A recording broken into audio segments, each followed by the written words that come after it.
जय शिवराय मित्रांनो, MPSC युद्धाच्या YouTube प्लॅटफॉर्मवरती तुमच्या सर्वांचं स्वागत आहे. आजच्या व्हिडिओमध्ये आपण आयोगाने नुकतीच महाराष्ट्र गट ब सेवा संयुक्त परीक्षा 2025 करिता एक जाहिरात प्रसिद्ध केली आहे. तर त्या जाहिरातीमध्ये एकूण जागा किती आहेत, परीक्षेकरिता पात्रता नक्की काय आहे, परीक्षेचा दिनांक काय आहे, ओपनच्या जागांचं काय, नंतर जागा वाढतील का, फॉर्म कधीपासून चालू होणार, या सर्व गोष्टी आपण आजच्या व्हिडिओमध्ये पाहणार आहोत. चला तर मग व्हिडिओला सुरुवात करूया. पहिला मुद्दा, एकूण जागा नक्की किती? तर सहाय्यक कक्ष अधिकारी म्हणजेच ASOच्या जागा सध्या 3 आहेत. या तिन्ही जागा MPSC कार्यालयातील आहेत. सध्या तरी जाहिरातीमध्ये मंत्रालयातील ASO बाबत कोणतीही माहिती देण्यात आलेली नाही. पुढचा पुढचा आहे राज्यकर निरीक्षक. राज्यकर निरीक्षक म्हणजेच STI. STI करिता 279 जागांसाठी ही ॲड आहे. पुढचा मुद्दा आहे परीक्षेकरिता पात्रता नक्की काय असावी? परीक्षेकरिता ग्रॅज्युएशन कोणतेही पूर्ण झालेले असावे. जर तुमचे ग्रॅज्युएशन कंप्लीट नसेल तर पूर्वपरीक्षा ही ॲपियर म्हणून देता येते. परंतु मुख्य परीक्षेसाठी जर का तुम्ही पात्र झाला तर मुख्य परीक्षेचा फॉर्म भरताना तुम्हाला ग्रॅज्युएशनचं सर्टिफिकेट अपलोड करणं अनिवार्य आहे. नाहीतर तुम्हाला मुख्य परीक्षा देता येणार नाही. पुढचा मुद्दा, फॉर्म कधीपासून सुरू होणार? फॉर्म हे 1 ऑगस्ट 2025 पासून सुरू होणार आहेत. फॉर्म हे कधीपर्यंत चालू राहतील तर 21 ऑगस्टपर्यंत चालू राहतील. म्हणजेच 1 ऑगस्ट ते 21 ऑगस्टपर्यंत फॉर्म चालू राहतील. पुढचा मुद्दा, परीक्षेसाठी असणारी फी नक्की किती आहे? फीबद्दल माहिती घेऊया. मागास म्हणजे ओपन कॅटेगरीकरिता 394 रुपये फी. तसेच मागासवर्गीय, आर्थिक दुर्बल घटक किंवा अनाथ यांकरिता 294 रुपये फी. तसेच माजी सैनिक असाल तर ओपन कॅटेगरीकरिता 394 रुपये फी. जर का मागासवर्गीय किंवा आर्थिक दुर्बल घटक किंवा अनाथमध्ये मोडत असाल तर 294 रुपये फी. पुढचा मुद्दा, परीक्षेसाठी असणारी वयोमर्यादा ही कमीत कमी 18 वर्ष पूर्ण असावे. तसेच अमागास म्हणजे ओपन कॅटेगरीकरिता सध्या तरी ASO आणि STI करिता 38 वर्ष, आणि जर का तुम्ही मागासवर्गीय किंवा अनाथ किंवा आर्थिक दुर्बल घटकात मोडत असाल तर 43 वयापर्यंत.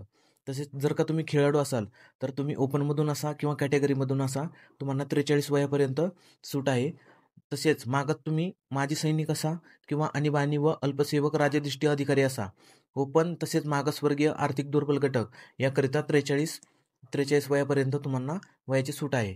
जर तुम्ही दिव्यांग उमेदवार असाल तर तुम्हाला वयाच्या 45 वर्षापर्यंत सूट राहील. पुढचा मुद्दा पाहूया. जाहिरातीमध्ये आयोगाने काही महत्त्वाचे मुद्दे नमूद केलेले आहेत. याबद्दल आपण माहिती घेऊया. पहिला मुद्दा आहे पदसंख्या व आरक्षणामध्ये शासनाच्या संबंधित विभागांच्या सूचनेनुसार बदल होण्याची शक्यता आहे. म्हणजे आता जे सध्याचे पदसंख्या जाहीर केलेल्या आहेत, तसेच आरक्षणामध्ये म्हणजे जे कॅटेगरी वाईज जे जागा डिस्ट्रीब्यूट केलेल्या आहेत त्यामध्ये शासनाच्या संबंधित विभागांच्या सूचनेनुसार बदल होण्याची शक्यता आहे. त्यानंतर पुढचा मुद्दा, पूर्वपरीक्षेचा निकाल अंतिम करेपर्यंतच्या कालावधीपर्यंत शासनाकडून सुधारित किंवा अतिरिक्त किंवा स्वतंत्र मागणीपत्राद्वारे प्राप्त होणारी सर्व सेवेतील पदे पूर्वपरीक्षेच्या निकालासाठी विचारात घेण्यात येतील. म्हणजे आता जी पदे आहेत त्यामध्ये समजा अतिरिक्त पदे ॲड झाली तर ती अतिरिक्त पदे तसेच आताची सध्याची पदे ह्या पदांचे टोटल संख्या करून पूर्वपरीक्षेचा निकाल लावण्यात येईल. म्हणजे जो कट ऑफ जो लावणार आहे तो या सर्वांचा रेशो पकडून लावण्यात येईल. पुढचा मुद्दा असा आहे की जाहिरातीमध्ये नमूद संवर्गातील पदांव्यतिरिक्त प्रस्तुत परीक्षेमधून भरण्यात येणाऱ्या उर्वरित संवर्गातील पदांच्या नंतरच्या टप्प्यावर समावेश होण्याची शक्यता आहे. त्यानुसार पूर्वपरीक्षेचा निकाल अंतिम करेपर्यंतच्या कालावधीपर्यंत संबंधित विभागाकडून सुधारित अतिरिक्त मागणीपत्राद्वारे प्राप्त होणारी सर्व पदे संवर्ग पूर्वपरीक्षेच्या निकालासाठी विचारात घेण्यात येतील व अशा सुधारित अतिरिक्त मागणीपत्रांचा तपशील पूर्वपरीक्षेच्या निकाल प्रसिद्ध करण्यापूर्वी प्रसिद्ध करण्यात येईल. त्याच्या आधारे प्रस्तुत परीक्षेमधून भरावयाच्या पदाकरिता भरती प्रक्रिया राबवण्यात येईल. म्हणजे हे पहा, पूर्वपरीक्षेचा निकाल प्रसिद्ध करण्यापूर्वी प्रसिद्ध करण्यात येईल. म्हणजे नंतर जे आता सध्या ASO आणि STI याकरिता जाहिरात आलेली आहे, परंतु सध्या SRच्या जागा नाहीत किंवा PSIच्या जागा नाहीत.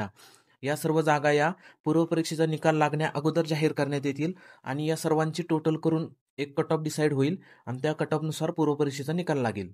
पुढचा मुद्दा, पूर्व परीक्षेची जाहिरात प्रसिद्ध झाल्यानंतर शासनाकडून सुधारित किंवा अतिरिक्त किंवा स्वतंत्र मागणीपत्राद्वारे प्राप्त संवर्गातील पदांचा समावेश पूर्व परीक्षेचा निकालापूर्वी शुद्धीपत्रकाद्वारे करण्यात येईल. यास्तव पूर्व परीक्षेच्या जाहिरातीमध्ये पद आरक्षित नसल्यामुळे किंवा पदसंख्या कमी असल्यामुळे किंवा संवर्गाचा समावेश नसल्यामुळे पूर्व परीक्षेसाठी अर्ज सादर केला नसल्याची व त्यामुळे निवडीची संधी जर का वाया गेली तर त्याबाबत कोणतीही तक्रार नंतर कोणत्याही टप्प्यावर विचारात घेतली जाणार नाही. म्हणजेच जाहिरातीमध्ये पद आरक्षित नसल्यामुळे याचा अर्थ असा होतो की सध्या STI साठी ओपन कॅटेगरीच्या 0 जागा आहेत आणि समजा तुम्ही ओपन कॅटेगरीतून आहे आणि तुम्ही जर का असा विचार केला की बाबा मी ओपन कॅटेगरीमधून आहे आणि ओपनच्या जागा तर 0 आहेत तर मी अर्ज भरणार नाही किंवा तुम्ही जर का अर्ज भरला नाही किंवा पदसंख्या कमी असल्यामुळे जसे की ASO साठी फक्त 3च जागा येतात, मग तुम्ही असा विचार केला की ASO साठी फक्त 3च जागा येतात, मग यावर्षी फॉर्म नको भरायला. किंवा पुढचा मुद्दा असा आहे की संवर्गाचा समावेश नसल्यामुळे आता पहा, आता सध्या ASO आणि STI कॅटेगरीकरिता जागा डिक्लेअर झालेल्या आहेत, परंतु PSI किंवा SR करिता जागा डिक्लेअर झालेल्या नाहीत. समजा तुमचं स्वप्न आहे की मला बाबा SRच व्हायचंय किंवा मला फक्त PSIच व्हायचंय, परंतु सध्या जाहिरातीमध्ये या जागाच नाहीत. यामुळे जर का तुम्ही अर्ज सादर केला नाही किंवा अर्ज भरला नाही किंवा निवडीची संधी जर का तुमची वाया गेली तर त्याबाबत कोणतीही तक्रार नंतर कोणत्याही टप्प्यावर विचारात घेतली जाणार नाही.